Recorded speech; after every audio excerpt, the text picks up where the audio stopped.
Thanks for having me today. It's my second time in Kiev. Big fan of your community, actually, as you can see. Yeah, so this is my third talk in Ukraine. Super excited about it. So hello. So this is me. This is me. This is my picture. As you can see, I'm a happy person. I'm a software developer from Krakow, Poland, which makes me your neighbor. I've been doing a lot of open source since roughly 2009. You can find some of my projects on GitHub, although these days I work mostly under dry-rb and rom-rb organizations. Feel free to follow me on Twitter, check out my blog. I work for a company from Australia called IceLab. I'm a tech lead there, and we're kind of special because we stopped using Rails a little over a year ago, and we've built our own stack from dry-rb gems and rom-rb gems. And a lot of the stuff that we build is open source under these organizations, and we contribute as much as we can to these projects. So today I will focus on rom-rb specifically, which we use instead of Active Record for working with data in general, mostly with databases, obviously. And the plan for today, 3 main points. I will tell you a little bit about why ROM was created, what's the motivation behind the project. I will show you a little bit how it works, show its main components, and the last part, something that I'm excited about, I will give you a little bit of information about ROM 4.0, which is coming. So, why ROM was created? So this is an important question because, well, we have a pretty, well, stable ecosystem in Ruby with a bunch of ORMs. We know them, we like them, they work well for a lot of people, but not for everybody. So, even though we're used to a lot of stuff mostly based on Active Record, there are some things that we would like to do better. So ROM was created to solve a problem, obviously. So the problem is how to separate persistence from domain layer. So this is an interesting problem that we've been kind of discussing for a couple of years as a community, and eventually some people started solving it. There were a bunch of attempts. People tried different things. Some people built some ORMs on top of Active Record, things like repository pattern, for example. Some people, myself included, tried to build a real data mapper implementation. Actually, in 2012 in Kiev, I was speaking about it at RubyC-2017 conference, but that was 5 years ago, so a lot changed. So ROM was created as another attempt to solve this problem. And why do we want to solve this problem? Well, it's one of the ways of reducing complexity in our applications. So, in order to understand this, we need to talk a little bit about Active Record, not necessarily the library, but the pattern itself in general. So the Active Record pattern, I'm sure you're familiar with it, because this is the pattern that we have in Ruby. 90%, at least 90% of the libraries that have anything to do with databases implement Active Record pattern. So this pattern is supposed to be a simple ORM pattern, which makes a big assumption. And this assumption is that our database schema is going to be treated as if it was our domain model. So the caveat here is that it's not the domain model, not the thing that we want, but we're going to pretend that it's going to be treated like that. So Active Record in Rails, for example, is pretty cool. It goes way beyond Active Record, the pattern, because it's just huge. It's really big. It has a ton of features. You can achieve simple things like that very easily, or you can also do very advanced things also very easily. So it's a pretty big library, and people like it. But the problem is here. So as an ORM, Active Record obviously allows us to work with objects. So we try not to think about the database, we think about objects. So we fetch a project, we update a project. But sooner or later, some of you may have to write a custom database query. And the reason why we do it is either some performance issues or just lack of flexibility in the default query DSL that a given ORM has. So this looks innocent, obviously, but it's a big problem because, first of all, it's a leak abstraction. So you kind of work around some inflexibility of the ORM by using this kind of interfaces that just allow you to execute a raw query. So eventually, people start doing things like this. So for example, this is from Discourse project. It's I'm pretty sure you know it. It's a discussion forum built with Rails. So they started writing a lot of custom queries, probably because of performance issues.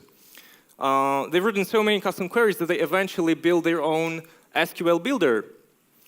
And it's really not something that doesn't happen very often, because I've built custom ad hoc SQL builders. I'm pretty sure there are at least few people here that did the same thing. So why do we do that? In any non-trivial project, it's really inevitable. Like, it's going to happen. And why it's going to happen? It's because every application needs its own data. And it's the most important part in your system. Even if you're using Active Record and you don't actually see it, but it's there. Like, if you take a typical Rails application and start like really reading the code and understanding what's happening, you're going to see that you start with something that you fetch from the database, but eventually it becomes something else that you actually need. And that thing is the actual data that you need. So if we want to have application data, we want to have the ability to fetch it, to retrieve it from the database easily, right? You need to have a way of querying your database however you want and leverage various features of your database so that it's either identical to the thing that you want to have or at least as close to what you have as possible so that you won't have to do a lot of in-memory processing by yourself. But reading data is not the only problem to solve. There's the second problem, which is making changes in the database, which often requires transforming data. Because what we receive, what our applications receive, the structure of the input is often not compatible with what we store in the database. So we need to transform it. We need to often transform the structure, coerce some values, fill in the blanks, do all kinds of stuff. So it's a pretty distinct problem that also has to be solved. Now, the reason why this happens, the reason why it's needed is just this. What we store in the database is not the same thing as application data. The data that we store in our database is optimized for the database, right? It's not optimized, it's not necessarily optimized for our application. And our application data is optimized for the application so that it's easy to work with it. Now, the trick is that there is some overlap, right? There are some things that are really the same. So it might make you think that it is the same overall, but it's not. These two things are just different. Even semantically speaking, application data is different. Like, you can have an attribute that is called the same, but it can mean a different thing in your application, right? So this brings us back to ROM. ROM was specifically created to address these problems so that you can easily diverge from the database. You can easily define your own application data. You can easily transform data so that you can store it back in the database. And by doing this, you're actually reducing complexity of your applications because there's less code that you need to write. It's especially visible in applications with complex domains. So I think it's safe to say that we've solved this problem already. I mean, ROM is evolving still very fast. There's always something to improve, but at its core, this problem is solved by ROM. So how did we do it? ROM as a library is not that big, actually. We have, I don't know, like less than 6,000 lines of code. That's not a lot of code. Although we're cheating a little bit because we use SQL, the library for SQL databases, and SQL is amazing, and it just solves like a shitload of problems for us, so that's great. But still, ROM is not that big. And it might create an impression that it's complicated just because typically Ruby developers are used to few concepts, right? Like, when you're using Active Record, you have model and instances of this model, and that's pretty much it. But in ROM, we have three main components, And there are lower-level things that you don't even have to know about, but they exist. They are there for you if you want them. So there are a couple of things that you need to learn, like extra things that you need to learn about. So we have three things: repositories, relations, and change sets. And repositories are objects that are supposed to return application data. This is what I was talking about earlier in the presentation. So this is your interface for your application to retrieve application data. Now, repositories are quite simple because the biggest functionality is encapsulated within relations. And relations are objects that talk to the database or anything that can return data, because ROM can work with anything that returns data. So the third component are change sets, and they are used to make changes in your database, which is like a completely separate thing. So unlike with Active Record, where you use the same thing for everything, here we just separated stuff. So repositories encapsulate accessing application data. They are your own objects, you own them, and they are just objects, so you define classes, right? Especially starting from ROM 4.0, repositories will be very, very simple, like internally. But we will keep them because they provide a bunch of conveniences so that it's easier to understand how to use ROM because we give you conventions, right? So here we have a post repository, right? We configure it that it's going to work with posts relation, which means that it's going to have access to posts data. Now, let's say we want to have a way of retrieving posts by their slugs. So we just define a method, let's say, called get, that receives a slug, and then we just fetch it from the database. So post.where, which should look familiar to you, and we just retrieve one thing from this relation. Now, the important part here is that in your application, you're going to use repositories and your own interface, and your application will only work with pure data structures. So the struct that gets returned is a very simple object. It's not connected to the database. It doesn't know anything about the database. It's just a data structure, and that's it.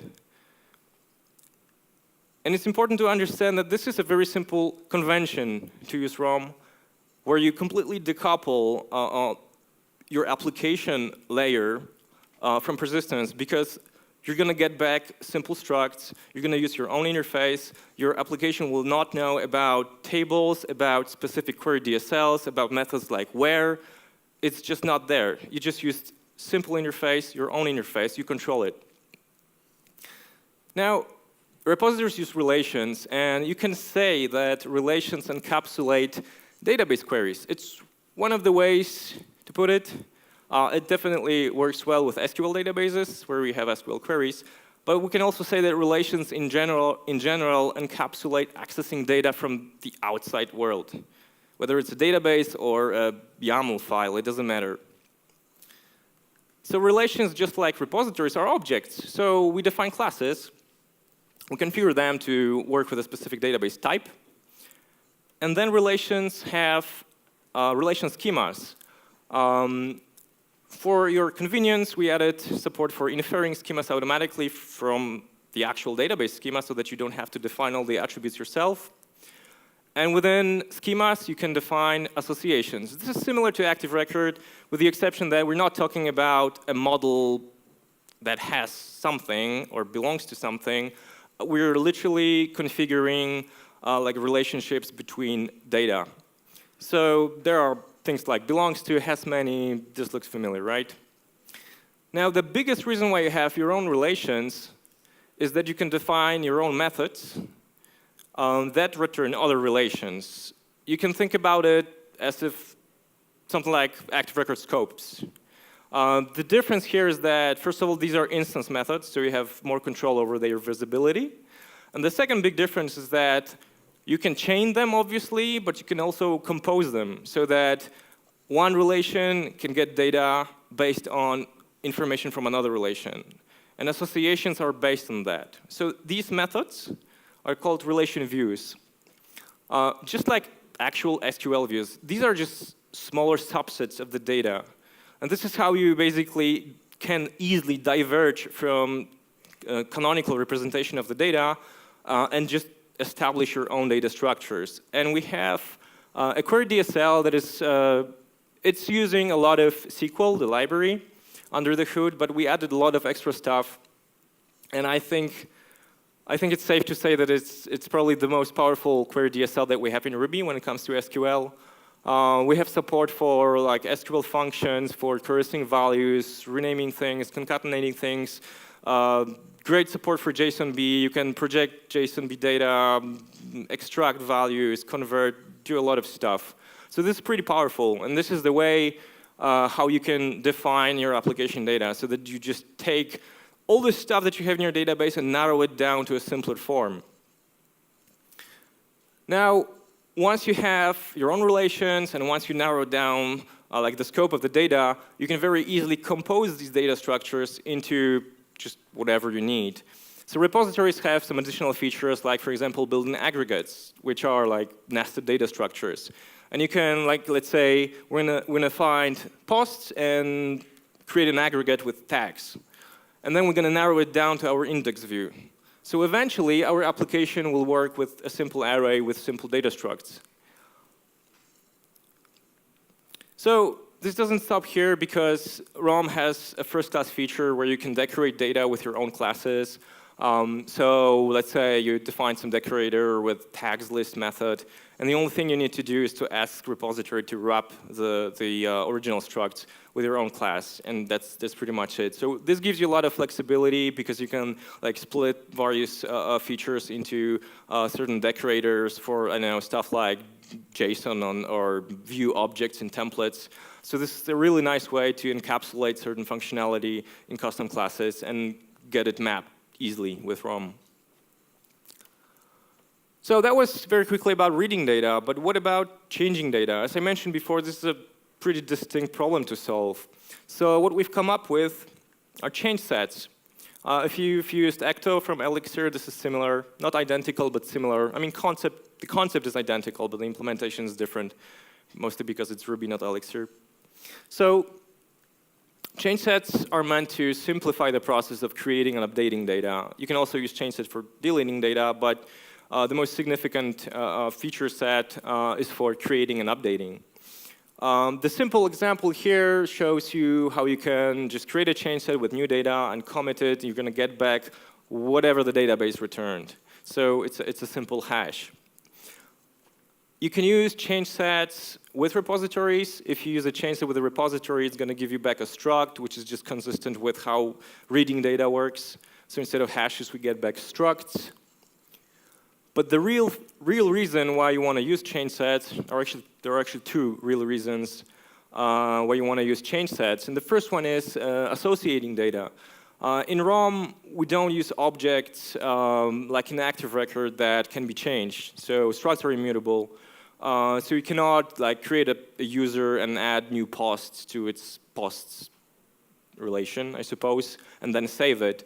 So in ROM, we use changeset for that. We create new data, we associate the data, and it happens automatically, so you don't have to deal with foreign keys and stuff like that, because that's just horrible. So it was encapsulated in changesets, and it's pretty easy to use. It's just different, so it takes time to get used to it.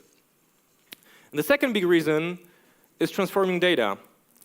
Let's say our application receives a simple hash like that with just one key, author with Jane Doe as a value, but we have first name and last name, right? So we need to split this into actually two keys and with two values. So what change sets allow you to do is that you can define your own class, and you have access to define mapping functions. So this is a class level method called map.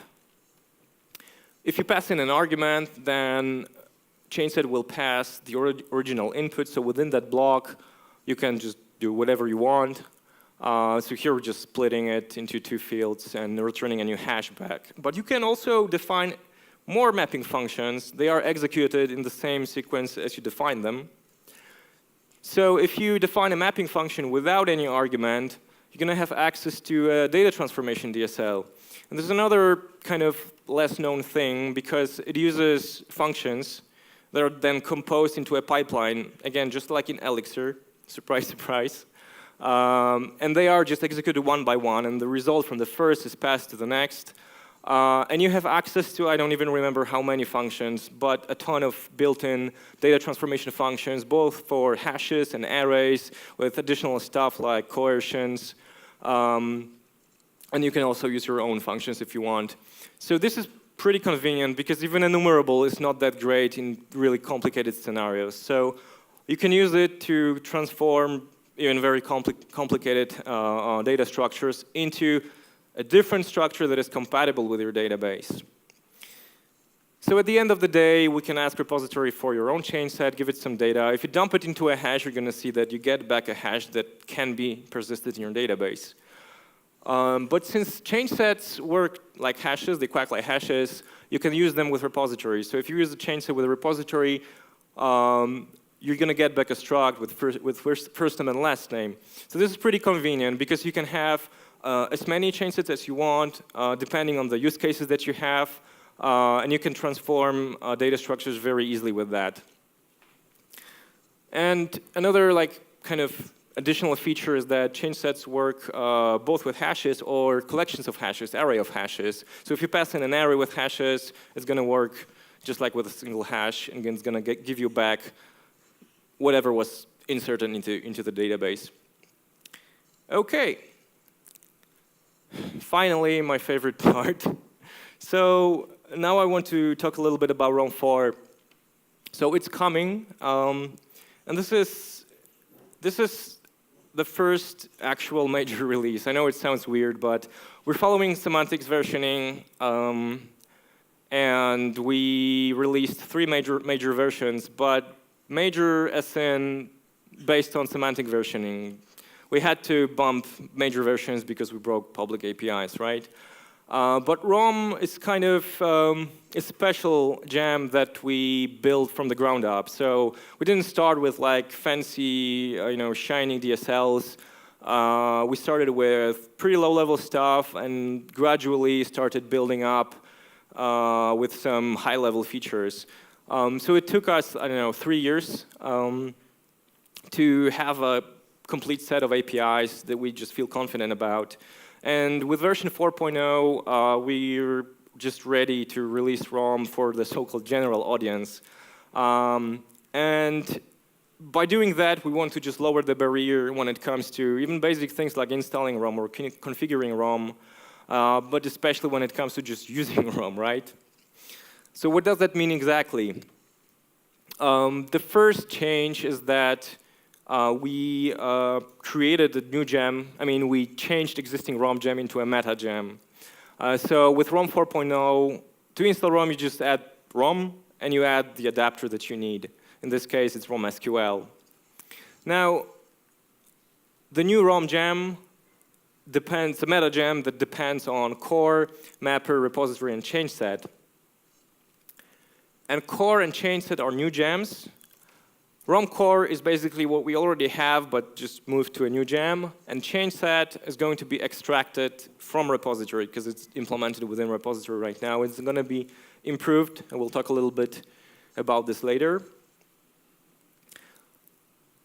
So when you go to rom-rb/rom on GitHub, you will find all these gems under the same project. And we really hope that it's going to make it simpler to contribute to this project, even when it comes to basic things like reporting issues. We've had so many cases where people would report an issue in repository that was actually an issue about a problem in a mapper, for example.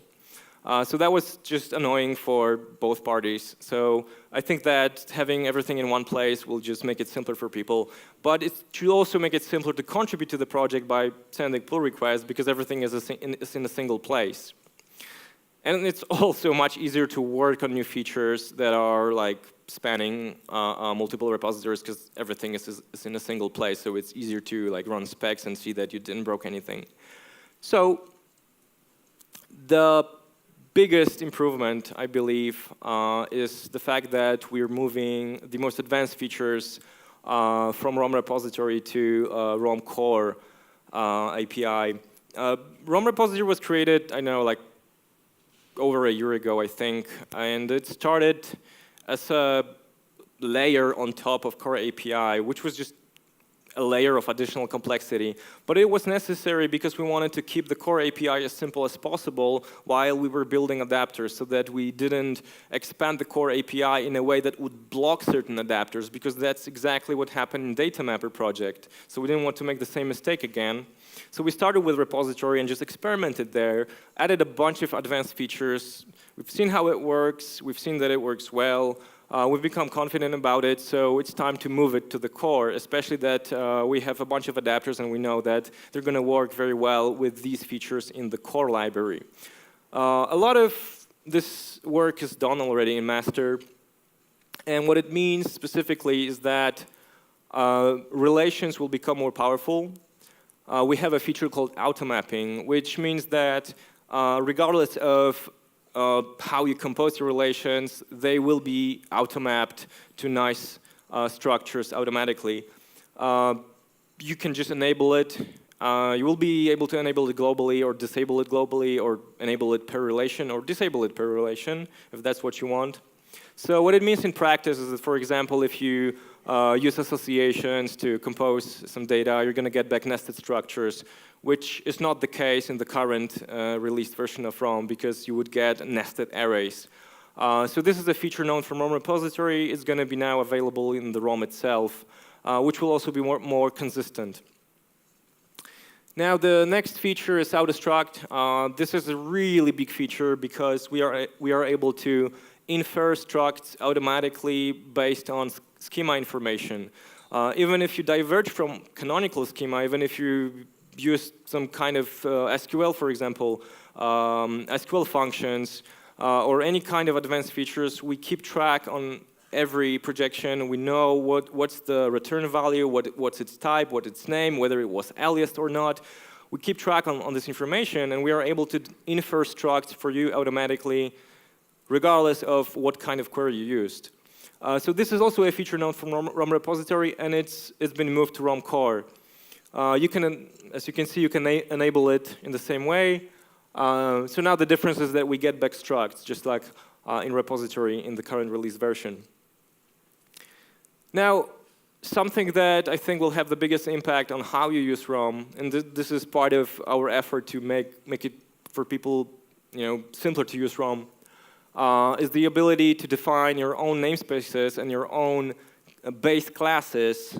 I don't like the word base, but let's call them abstract classes for your own entities. Let's call them entities. You can call it whatever you want. And you can define your own methods there, which is cool, because then if you ask for the data, whether it's inside a repository or whether you're using a relation directly, you're going to get back your own objects. Now, this looks innocent, I know, but it's pretty powerful because you have a base class with your own interface, but then you can fetch all kinds of data from a specific relation, and you have a common interface available, even though you can fetch, for instance, a single user or a user as an aggregate with a bunch of other entities embedded within the user. Now, the way it works now is that we need to either use plain structs or define a bunch of classes. So we do nasty things like user class, and then user with tasks, for example, which really sucks. But we had to do it because we didn't have a solution for that. So with this feature, you'll be able to just define your own methods, and even if you're loading deeply nested structures, it doesn't matter because you always have access to your own methods. So that's a huge improvement. Now, changesets, this is a new gem. Right now, in ROM repository, changesets are coupled to repositories, so we're going to decouple them from repositories, extract them into a separate gem, and improve them. What it means is that changesets will become a first-class component in ROM, and you're going to get access to changesets using just a standard ROM configuration. This is also cool because by decoupling them from repositories, we will make them more flexible. I even have an idea to make changeset very generic, so you will be able to use them with any database backend. Because the real trick here, the real feature of changesets is transforming data and also additional stuff like creating diffs between original data and data that was received. So I think it's possible to have very generic API for changesets without being coupled to ROM specifically. Last but not least, if you've ever used Datamapper 1, you probably remember a feature called auto migrations. So in case you don't know it, auto migrations is a feature where you define your database schema in Ruby, and then you have a way of synchronizing your database schema with the definitions that you have in Ruby itself, in your own classes. So this was a really cool feature in Datamapper because it allows you to develop a feature and just keep updating. In Datamapper, we use models. So you would update properties of a model and then just run rake db auto-migrate, and it would synchronize your database schema with model definitions. So it's going to be very similar in ROM, except that we use relations with schemas. You can already define schemas explicitly, but we don't use it for migrations yet. So let's say we have a schema like that, and we add a new attribute. So then you just use your database connection to auto-migrate the schema.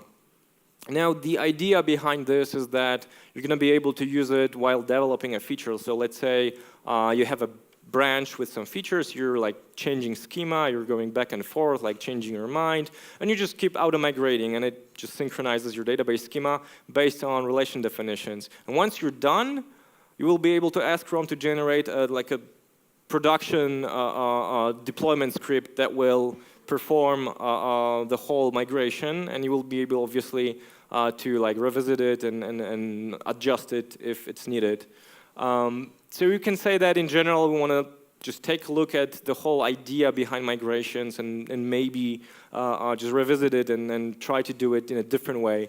I would say that this will be initially experimental, and I'm not entirely sure if it's going to be part of ROM 4.0, but we will at least start working on it. So that was really in a nutshell. There's a lot of stuff that is going into ROM 4, and the nice part about this is that we have a lot done already, and it's mostly polishing things, moving things around, improving some stuff, maybe fixing some bugs, maybe improving performance. So the work is going very fast, which is a very good sign, by the way. So just to quickly mention a few things, we will improve performance of belongs to and has one. I'm not sure if you know, but you probably don't know. In ROM, we don't have n+1 query problem. It's not there. It's impossible to have it with ROM. But it doesn't mean that everything is so fantastic, because there are other challenges. We don't have n+1, but we have different types of queries that we execute, and we need to just make them just faster. There are some use cases where loading belongs to and has one is faster than active record, but there are some cases where it's slower. It really depends on the use case, so we want to make it fast always, no matter what. The second improvement that we want to do when it comes to performance is just making structs faster when it comes to instantiating them. They are pretty fast already, definitely faster than instantiating an active record object, but we can make them faster, so we're going to do it. Next thing is association API. Right now, ROM supports associations only in ROM SQL, but we want to create a generic association API for every adapter, and we want to make associations the way of defining how you compose data into just nested structures. So this will be a huge improvement because it will allow us to reduce complexity in ROM itself and allow us to define associations between different types of databases. I know that this is not a common use case, but trust me, people do that. Small thing, improving support for aliasing things. We support aliases for relations, associations, and attributes, but it's not perfect, and it could be better, so we're going to improve it. And the last part is improving plugin API. So ROM has a plugin API since 1.0, I think, but we haven't really spent enough time making it truly robust and flexible. ROM is actually really extendable. You can very easily extend functionality of every component, but it's lacking certain features, it's not very simple to configure plugins, for example, so we're going to focus a lot on that. And we're hoping that people will start writing more plugins for ROM, which is pretty necessary. Right, so better documentation is actually a release blocker. As I mentioned before, ROM 4.0 will be a real major release, and documentation is super important right now, way more important than before. We're going to spend a lot of time making sure that we have full API coverage. We have guides that can teach you quickly how to do certain things with ROM. We want to have some tutorials to cover some common stuff, like, for instance, how to use ROM with a library for file uploads, stuff like that, or authorization. So it's going to take a while, but I'm pretty sure someone will ask me when it's going to be ready. We want to release first beta in July, but don't ask me when the final version will be released, because I don't know. It really depends on how testing goes, whether we'll find some nasty bugs or not. But yeah, later this year is doable, definitely. So thank you. That's what I have for you today.